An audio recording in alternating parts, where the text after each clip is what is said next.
Oi, gente! Está chovendo no sertão. Graças a Deus. Louvado seja nosso Senhor Jesus Cristo. Você que geralmente tem recebido meus áudios, tem visto os meus vídeos, sabe como eu fico alegre quando chega essa notícia aos ouvidos. Está chovendo no sertão. Pois é, aproveitando esta época da chuva, eu decidi transmitir daqui, do Parque Metropolitano de Pituaçu. Eu já gravei aqui outros vídeos, mas preferi vir para cá por causa dessa época de chuva, porque aqui certamente eu estarei abrigado. O Parque Metropolitano de Pituaçu é uma reserva ecológica que fica aqui dentro da nossa capital, entre os bairros da Boca do Rio, do Imbuí, entre a Orla Marítima e a Avenida Paralela.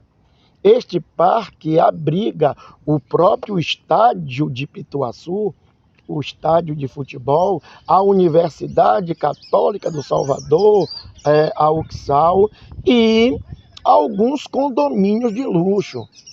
Eles não querem nem que eu diga, mas muitos desses condomínios de luxo acabaram invadindo uma área de preservação ambiental permanente. Eu gosto de dizer, é uma invasão de luxo. Nesta época da chuva, é uma época muito boa para que eu possa fazer algumas análises, algumas comparações com vocês. Se alguém tiver o privilégio de vir aqui à Lagoa de Pituaçu esses dias, vai ver um cenário não tão bom, não tão alegre, porque as águas estão baixas, há muitas baronesas, há muita vegetação que foi cortada e me parece que está necessitando urgentemente de uma manutenção, de uma limpeza. Sabe por quê? Lagoas como essa, Lagoa de Pituaçu, ou a Lagoa do Abaeté, ou o Dique do Tororó, ou algumas lagoas menores que você vê aqui no trecho de toda a Avenida Paralela, ali em frente a Unijorge, ou mais um pouquinho depois do Shopping Paralela, e mais um pouquinho na entrada da Avenida Orlando Gomes. Lagoas como essa aqui na capital ou aí na sua cidade, rios, riachos e córregos como esses são fundamentais para a manutenção da vida. São eles que alimentam os lençóis freáticos e na época da estiagem são eles que recebem a água desse lençol. Numa linguagem muito simples, eles servem como entrada para um grande reservatório de água que irá nos fornecer água durante o período da seca. Pois é, preservar os mananciais, preservar essas fontes, essas nascentes, esses riachos, em outras palavras, é preservar a vida no nosso planeta. Aproveitando essa discussão da lagoa, da água, da chuva, eu gostaria de compartilhar com vocês um texto bíblico. Um texto bíblico que se encontra no primeiro livro dos Reis, capítulo 18. Quero convidar você que é evangélico ou protestante, você que é católico ou espírita ou candomblessista, ou você que não tem religião, não professa uma religião, que você abra a sua Bíblia, que você providencie uma Bíblia, seja ela eletrônica, até aí no seu celular mesmo, e abra a Bíblia no primeiro livro dos Reis, capítulo 18, para que você possa acompanhar essa história e verificar se ela de fato está como diz as Escrituras. A palavra do pregador ela é muito pobre, muito fraca, mas aquilo que está registrado nas Escrituras, Deus nos diz que isso é espírito e vida. Então, primeiro livro dos Reis, capítulo 18. Esse capítulo 18, ele narra o encontro do profeta Elias com o rei Acabe. Você deve ter visto aí pelos filmes ou pelas novelas uma rainha chamada Jezabel, pois é exatamente neste período o encontro do rei Acabe com o profeta Elias. Eu vou ler para vocês aqui o versículo 1 e o 2. Acompanhe aí o texto. Muito tempo depois, veio a palavra do Senhor a Elias no terceiro ano, dizendo: vai, apresenta-te a Acabe, porque darei chuva sobre a terra. Partiu Elias a apresentar-se a Acabe, e a fome era extrema em Samaria. Irmãos e amigos, é importante nós entendermos que este texto, ele foi escrito lá nos tempos antigos, lá na Idade Antiga. Naquela época que vocês estudam na escola, dos egípcios, dos mesopotâmicos ou caldeus, dos persas, dos hebreus, dos fenícios, exatamente nesse período da Antiguidade Oriental. Aquelas sociedades, elas viviam basicamente da agricultura e da atividade pastoril ou da criação de animais. Então, eles dependiam diretamente da chuva. A chuva que regava a terra e dava erva para o gado, a chuva que regava a terra e produzia alimentos, a chuva que eles armazenavam e podiam beber e tomar banho e cozinhar e fazer as suas atividades, eles dependiam diretamente da chuva. Incrível como hoje, 4.000 anos depois, aqui no Brasil, por exemplo, nós dependemos diretamente da chuva. Você sabia disso? Apesar de toda a tecnologia, de todo o avanço, de todo o maquinário, de todas as atividades nas mais diversas áreas, a prioridade ou a nossa principal matriz energética ainda é a energia hidroelétrica. Represamos os rios para produzir energia elétrica, ou seja, nós dependemos de água. Dependemos de água para o produtor rural de subsistência, mas dependemos de água para a grande produção, a produção em larga escala ou agroindústria. Por falar nisso, você sabia que a agroindústria ela gasta muito mais água do que o produtor de subsistência? Sabia disso? É importante nós entendermos que, então, utilizar corretamente a água e preservar as nossas nascentes e rios e matas ciliares é fundamental para a nossa economia hoje. Lá, naquela época, depois de 3 anos e meio de estiagem, não caía chuva, 3 anos e meio sem chuva, não havia pasto e o gado tinha morrido. Não havia planta para se alimentar, a população estava em extrema miséria. Eu queria fazer uma comparação com os nossos dias. Você já se encontrou numa situação assim? Numa situação que um pai de família procura uma oportunidade de trabalho ou de emprego, uma oportunidade de levar o seu pão para casa, para alimentar os seus filhos? Você já esteve numa situação em que você procura a saúde, procura o médico, o tratamento, o posto, o remédio, enfrentando aquelas filas quilométricas do SUS, e hoje, por causa da marcação eletrônica, a fila deixa de ser quilométrica, você não vê mais a fila, mas ela continua presente porque ela está lá no sistema eletrônico. E muitas vezes, até mesmo você que tem um plano de saúde bom, um plano de saúde de qualidade, enfrenta também essa realidade em busca de um médico especialista para lhe dar um diagnóstico mais preciso. Pois é nesse contexto que este texto é apresentado.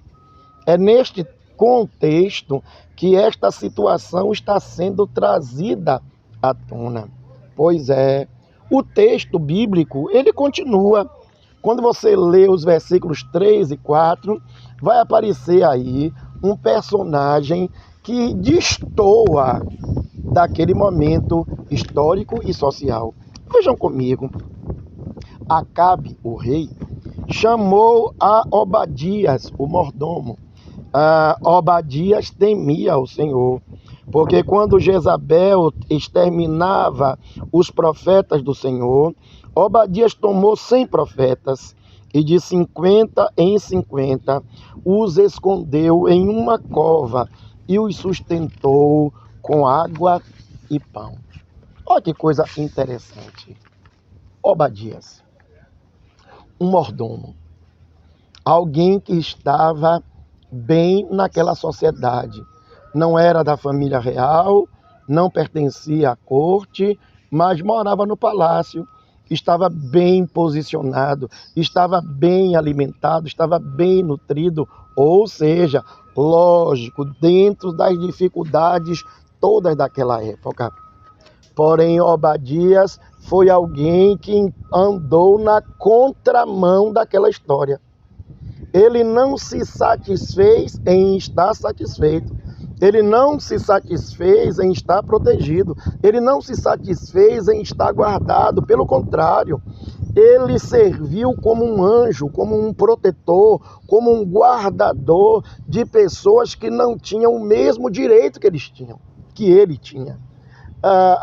100 pessoas tinham sido condenadas à morte pelo decreto injusto de Acabe e pelas palavras duras daquela mulher perversa que era Jezabel. Eu não consigo entender como tem gente hoje que aclama Jezabel, dizendo que ela era uma mulher empoderada, uma mulher, na linguagem bem nordestina, uma mulher retada, uma mulher conquistadora, uma mulher vitoriosa. Na verdade, Jezabel era uma mulher perversa e decretou a morte das pessoas que pensavam diferente dela, de pessoas que acreditavam num Deus que não era o Deus dela, pessoas que confrontaram as ideias perversas desta mulher perversa. Pois Obadias, a despeito de tudo que podia lhe acontecer, Obadias fez a diferença na sua época, andou na contramão da sociedade, não se satisfez nem se preocupou com aquilo que foi decretado, nem pela política, nem pela sociedade. Obadias protegeu 100 pessoas. É incrível que ele acha uma caverna, uma cisterna, um poço, um buraco que serviu de abrigo para essas pessoas. Não de cárcere, não de prisão, não de tormento, mas serviu para elas de proteção, de castelo, de refúgio. E diariamente, ou sempre, né, a Obadias lhe oferecia pão e água. Eu queria lhe perguntar, você é como nessa situação? Nessa situação de dificuldade, de miséria, no momento que a situação está difícil, como é que você age e como é que você reage? Muitos reagem querendo ficar bonitos na foto, sendo politicamente corretos, a favor do Estado, do governo, ou seja, dessa política ou daquela, de direita ou de esquerda. Eu não vim falar disso aqui, não é o meu tema. Alguém que pretende ficar bonito com a sociedade. Ou você é alguém que, a despeito da opinião dos outros, você mantém firme a sua fé, firme a sua convicção? Sabe por quê? O Deus eterno, Senhor de todas as coisas, escreveu a sua palavra no seu coração. Então, quando algo na sua consciência lhe acusa, não é a sua própria consciência, mas o Deus que colocou em você a consciência daquilo que é certo e daquilo que é errado. Apesar de você tentar abafar essa voz dentro de você e a sociedade tentar enterrar essa consciência, ela é fruto de Deus. Mas eu quero ir mais adiante e lhe perguntar: você que é cristão, você que é evangélico e protestante, eu estou falando diretamente para você. Você tem sido um anjo de Deus aqui na terra? Você tem sido o emissário de Deus, o mensageiro de Deus para abençoar as pessoas, para salvar as pessoas. E eu não falo agora apenas abençoar e salvar no sentido de pregação. Não estou falando necessariamente disso. Eu estou falando no sentido de acolher, no sentido de amar, no sentido de se voltar, no sentido de ajudar, no sentido de oferecer uma mão, oferecer um ombro. Muitas vezes o que as pessoas estão precisando é apenas de um pão cacetinho com manteiga ou com ovo e um café, um copo de café com leite.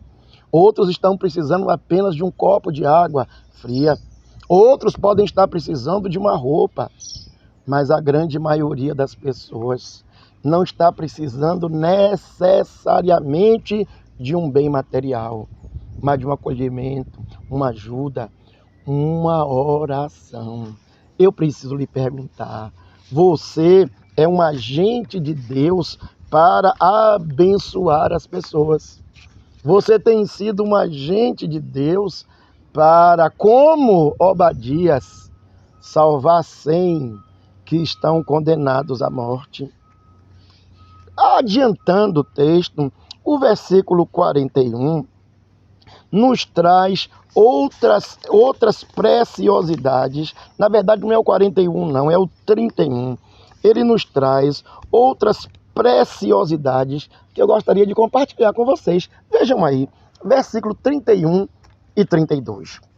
Diz assim: tomou 12 pedras, segundo o número das tribos dos filhos de Jacó, a qual viera a palavra do Senhor dizendo: Israel será o seu nome.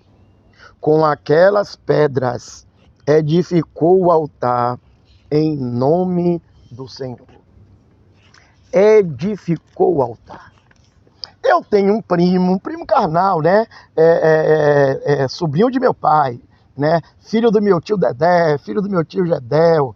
Eu tenho um primo chamado Argemiro. Argemiro é professor, né? Nas horas de folga ele é fotógrafo, ele ama fotografar, registrar a natureza. Aí Argemiro lá em Valença. Ele não é de Valença não, viu? Mas ele está lá em Valença. Argemiro, outro dia, em uma de suas viagens, ele fez um registro que me chamou muito a atenção.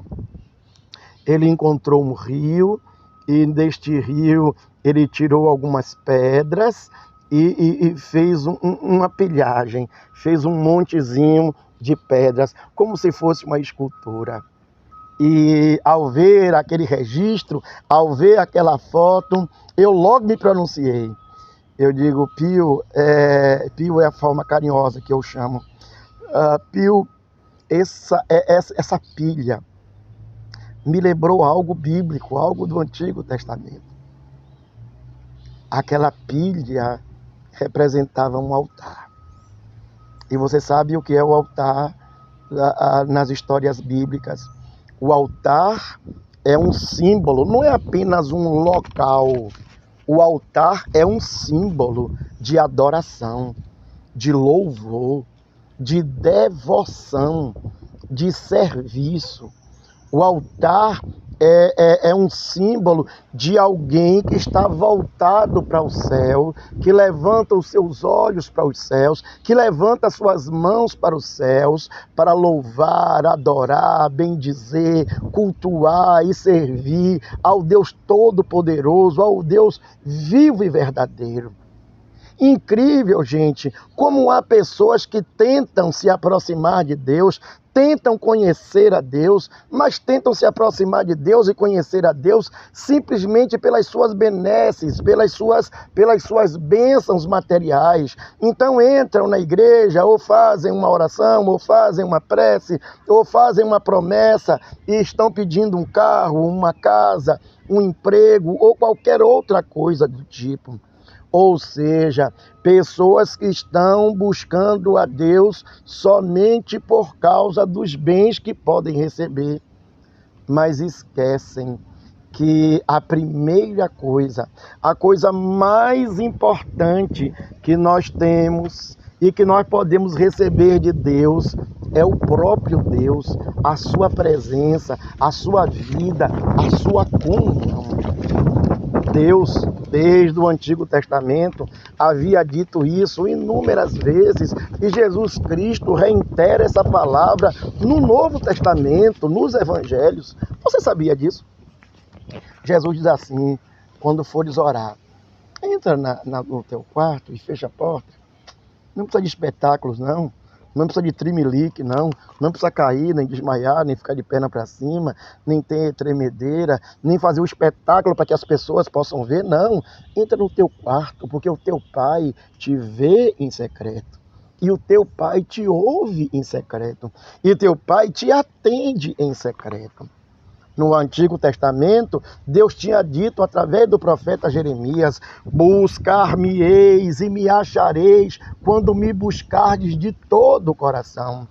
E Deus, mais uma vez, tinha falado diretamente ao rei Salomão durante a inauguração do seu templo. Você ouve falar do templo do rei Salomão, pois no dia da inauguração do templo, Deus lhe disse que se o meu povo, que se chama pelo meu nome, se humilhar e orar e buscar a minha face e se converter dos seus maus caminhos, então eu ouvirei do céu, perdoarei os seus pecados e sararei a sua terra. Eu preciso lhe perguntar, como está a sua vida com Deus? Como é a sua relação com Deus? O que é que você tem buscado em Deus? O que é que você tem oferecido a Deus? O que é que você tem dado a Deus? Da mesma forma que eu digo que Deus não está pronto apenas a lhe dar bens, Deus também não procura os seus bens. O que Deus tem procurado é o teu coração. Quando Ele diz, filho meu, dá-me o teu coração. A hora já vai, né? E eu preciso concluir esse pensamento. Mas eu queria compartilhar com você mais uma coisa que eu considero muito preciosa. Mais uma das pérolas. Veja comigo os versículos 41, 44 e 45. Eles dizem assim. Então disse Elias a Acabe, Elias, o profeta, Acabe, o rei. Então disse Elias a Acabe, sobe, come e bebe, porque já se ouve ruído de abundante chuva. Versículo 44, a sétima vez ele disse ao seu moço, eis que se levanta do mar, o vento, como o vento está forte, olhe, se levanta do mar uma nuvem. Ele disse ao moço, vai e vê. O vento aqui está atrapalhando agora, mas nós vamos até o fim. Nós vamos até o fim. Então vamos lá. A sétima vez, o seu moço lhe disse, eis que se levanta do mar uma nuvem pequena, como a palma da mão de um homem. Elias então lhe respondeu, dentre um pouco, os céus se enegreceram com nuvens e vento, e caiu grande chuva. Acabe subiu ao carro e foi para Jezrael. Presta atenção como isso aqui é importante para nós entendermos. Só consegue ver o milagre aquele que olha para Deus com os olhos da fé. 3 anos e meio sem chover. E desde lá, do versículo 1, Deus tinha dito para Acabe, vou mandar chuva. Mas não havia sinal de chuva. O céu estava limpo. Não tinha uma nuvem sequer. A temperatura, o sol estava escaldante. A temperatura estava lá em cima. Elias, mais uma vez, depois de ter mostrado a ação de Deus, recebendo a sua oferta no altar, Elias mais uma vez diz a Acabe, rapaz, se prepare, viu? Vai chover. numa linguagem bem nordestina, olha, meu espinhaço tá doendo. Meu espinhaço começou a latejar. O meu joelho começou a doer. Vem chuva aí, viu? Se prepare. O moço, o menino, o discípulo que seguia Elias, que era o seu auxiliar, sai da tenda e olha para o oriente. E durante 6 vezes ele diz: não vejo nada, não estou vendo coisa alguma. Mas na 7ª vez ele fez: olha, está vindo ali uma nuvenzinha pequenininha, né? É o tamanho da mão do homem, ela não é nada. Elias então lhe responde: olha, esse é o sinal. Só consegue ver o milagre de Deus, só consegue alcançar o milagre de Deus a pessoa que crê em Deus e vê pelos olhos da fé. Você é alguém que tem exercitado a fé, que tem cultivado a fé em Deus, ou você prefere acreditar no horóscopo, acreditar nas estrelas, acreditar no tempo, acreditar nas previsões dos economistas? Promessa de Deus e realidade na vida de um cristão é a mesma coisa, porque só consegue ver o milagre de Deus quem realmente crê nele. O escritor aos Hebreus, ele diz assim lá no seu capítulo 11, ora, a fé é o firme fundamento das coisas que se esperam e a convicção de fatos que não se veem. Ora, sem fé é impossível agradar a Deus, porque é necessário que aquele que se aproxima de Deus creia que ele existe e que é galardoador daqueles que o buscam. Você tem tido fé? Ou você é alguém que na sua trajetória perdeu a fé?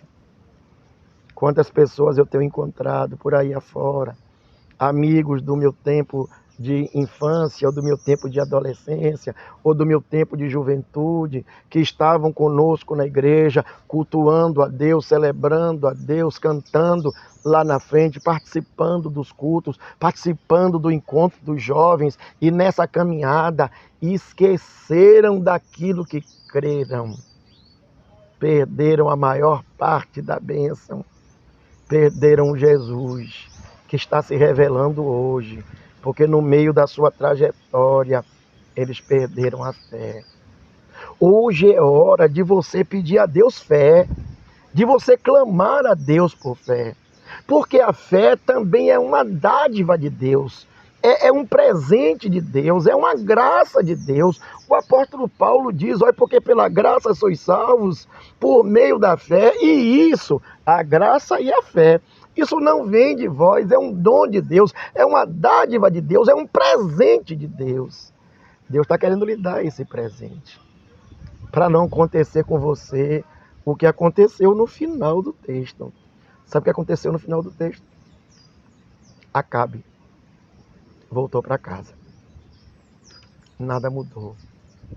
A sua vida não foi impactada. A sua vida não foi transformada. A sua vida não foi alcançada. Ele não deixou a mensagem do Evangelho entrar no seu coração. Pelo contrário, seu coração se tornou cada vez mais duro. E os próximos capítulos desse livro de Reis vai lhe mostrar como Acabe e Jezabel permaneceram com o coração duro. Eu quero lhe perguntar, como é que está você? Você já teve um encontro verdadeiro com Cristo? Já aceitou Cristo como seu Salvador? Você tem servido a Cristo todos os dias da sua vida? Ou você ainda não passou por essa experiência? Ou você, apesar de ter passado, abandonou o seu primeiro amor? Hoje é o dia aceitável. Está chovendo no sertão. Da mesma forma, Deus quer fazer chover bênçãos sem medidas sobre a sua vida. Eu quero orar por você. Vá lá na nossa igreja, Rua Simões Filho, 76, Boca do Rio, ou vá a qualquer outra igreja que pregue verdadeiramente o Evangelho da salvação de Jesus Cristo. E que Deus lhe abençoe.